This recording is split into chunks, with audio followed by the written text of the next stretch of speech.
Bonjour à tous, je corrige dans cette séquence le DNB de mathématiques de la session 2021 de la métropole et je commence donc par l'exercice 1.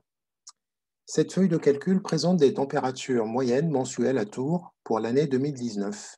Donc nous avons les mois de janvier jusqu'à décembre et les températures associées. Donc en janvier, nous avons relevé une température moyenne de 4,4 degrés Celsius, etc.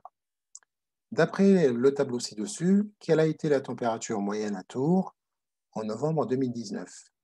Donc ici, il suffit de relever la température moyenne pour le mois de novembre. Donc la température moyenne du mois de novembre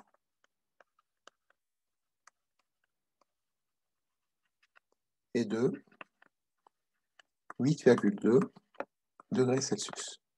Il suffit de lire directement donc la température relevée, la température moyenne relevée, la température moyenne calculée en fait pour le mois de novembre de l'année 2019. Pour la question 2, on nous demande de déterminer l'étendue de cette série.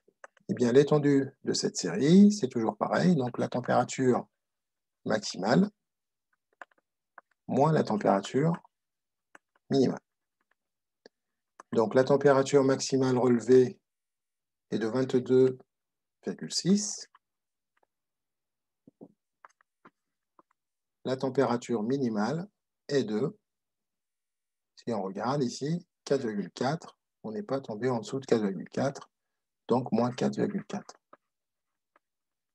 Et 22,6 moins 4,4, nous allons trouver 18,2 degrés Celsius. Donc nous avons une étendue de 18,2 degrés Celsius. Passons à la question 3. Quelle formule doit-on saisir en cellule N2? Donc la cellule N2 est ici. Donc quelle formule doit-on saisir en cellule N2 pour calculer la température moyenne annuelle? Alors attention, ici on parle de moyenne annuelle. Les relevés mensuels ont donné naissance à des températures moyennes mensuelles et maintenant on cherche une moyenne annuelle. Alors pour calculer la moyenne annuelle, c'est la moyenne sur l'année, donc il faut additionner toutes les températures moyennes mensuelles et diviser par 12. Donc la formule à saisir, ça commence toujours par égal. Donc nous allons égal pour demander au tableur d'exécuter un calcul. Et maintenant, il y a deux façons de le voir, ou bien faire la somme de tout ça, et ensuite diviser par 12. Donc on peut écrire somme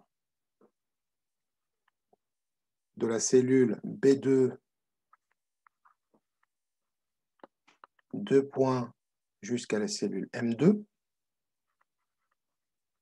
Donc ça veut dire ici, on demande au tableur d'additionner toutes les valeurs de la cellule B2 jusqu'à la cellule M2, c'est-à-dire 4,4 plus 7,8, etc. Et on n'oublie pas de diviser par 12. On peut aussi demander au tableur de faire directement le calcul de la moyenne. Pour ce faire, il faut lui demander de... Donc, ça commence par égal, moyenne. Et maintenant, il faut lui donner la plage des valeurs à moyenner. Donc, la plage des valeurs, c'est toujours la même.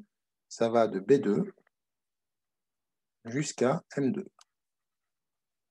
Voilà, donc nous avons deux façons de faire. Ou on fait la somme, on lui demande de faire la somme de B2 jusqu'à M2, et on divise par 12. Sinon, on lui demande de calculer la moyenne des valeurs comprises dans la plage B2 jusqu'à M2.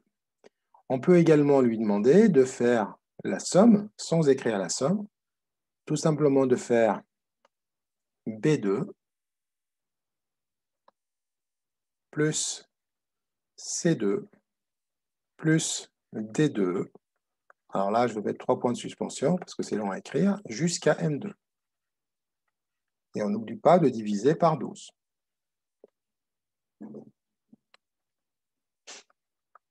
On peut également lui demander de faire le calcul autrement, on écrira égal, et là, cette fois-ci, on va tout simplement saisir les valeurs numériques, 4,4 plus 7,8 plus 9,6 plus, etc., jusqu'à la valeur 7,8. Et bien sûr, on mettra les parenthèses, et ensuite, on divise par 12. Alors, l'inconvénient de cette formule, c'est qu'on ne peut pas la copier. C'est-à-dire, si on la copie en dessous, eh ben, ça fera pas, ça ne va pas incrémenter, en fait, on ne peut pas l'utiliser pour une autre ligne, quoi, hein. Donc, ça sera un calcul à faire qu'une seule fois, puisque nous n'avons pas saisi les adresses des cellules, mais on a saisi les valeurs numériques contenues dans les cellules. Donc, voilà pour la réponse à la question 3. Maintenant, on passe à la question 4. Vérifier que la température moyenne annuelle est égale à 13,1. Alors, pour la vérification, il faudra qu'on passe au calcul. Donc, question 3. Moyenne annuelle ou bien température moyenne annuelle. Température moyenne annuelle. Ça sera égal. Eh bien, on va faire la somme de toutes ces valeurs. Donc, 4,4 plus 7,8 plus, etc. jusqu'à la dernière. Et on divise par 12. Alors, la somme de toutes ces valeurs va nous donner 157,2 divisé par 12. Et ça nous donne directement 13,1 degrés Celsius. C'est ce qu'on nous demande de vérifier. Donc, la température annuelle est de 13,1 degrés Celsius. Passons à la question 5. Alors, pour la question 5, je vais rédiger en blanc. La température moyenne annuelle à Tours en 2009. Donc, en 2009, on avait une température moyenne annuelle égale à 11,9 degrés Celsius. Donc, on est passé de 11,9 à 13,1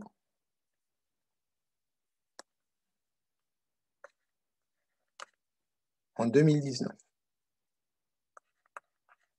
La température a augmenté.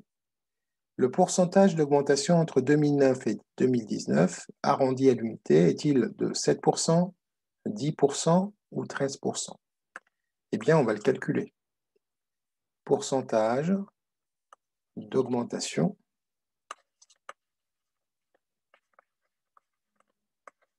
de température, bien sûr, entre 2009 et 2019. Alors, égal. Alors, qu'est-ce que je vais faire comme calcul? Mon année de référence, c'est 2009. Donc, je vais diviser par la température annuelle de 2009, c'est-à-dire 11,9 degrés. Je ne vais pas mettre les degrés. 11,9. Ensuite, on est passé de 13,1 à 11,9, donc l'augmentation est de 13,1 moins 11,9. On peut faire le calcul en deux fois, c'est-à-dire calculer l'augmentation, ensuite diviser par 11,9 l'année, par 11,9, c'est-à-dire la température annuelle en 2009. Comment faire maintenant pour exprimer le résultat en pourcentage? Je vais tout simplement multiplier par 100. Et si on calcule ça et on arrondit à l'unité comme c'est demandé, on va trouver 10%. Donc la réponse à cette question, ça n'est pas 7%, ça n'est pas 13%, c'est 10%.